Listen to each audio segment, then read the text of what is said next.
पुस्तक वाचले आहे। या मुखपृष्ठावर एक मुलगा, एक लांडगा आणि दोन मेंढ्या दिसत आहे। एक मुलगा त्याच्या मेंढ्या घेऊन जंगलात जातो। त्याच्या अंगात खोडकरपणा असतो। तो म्हणतो की आपण काही खोड्या करू। तो म्हणाला, आलाले आला लांडगा आला, आलाले आला लांडगा आला, वाचवा वाचवा।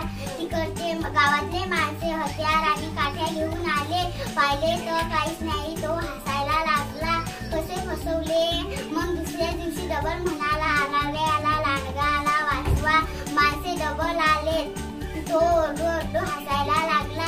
मग माणसे म्हणाले की असे नको करू, जर तुला आमची मदत करीन आणि नाही आलो तर लांडगा तुझ्या मेंढ्या खाऊन घेईन। तो मनात म्हणाला की जर आपण असे केले तर खरंच आपल्या मेंढ्या खाऊन घेईन। तितक्यात एक लांडगा आला आणि त्याच्या सगळ्या मेंढ्या एक एक करून सगळा खाल्ला। तो ओरडायला लागला, वाचवा वाचवा। त्या माणसाला वाचले, हा गंमत करू राहिला, त्याच्या सगळ्या मेंढ्या खाऊन घेतल्या। म्हणून कोणाची खोटी बोलू नाही, खरं बोला। धन्यवाद। चॅनलला लाईक, शेअर आणि सबस्क्राईब करा।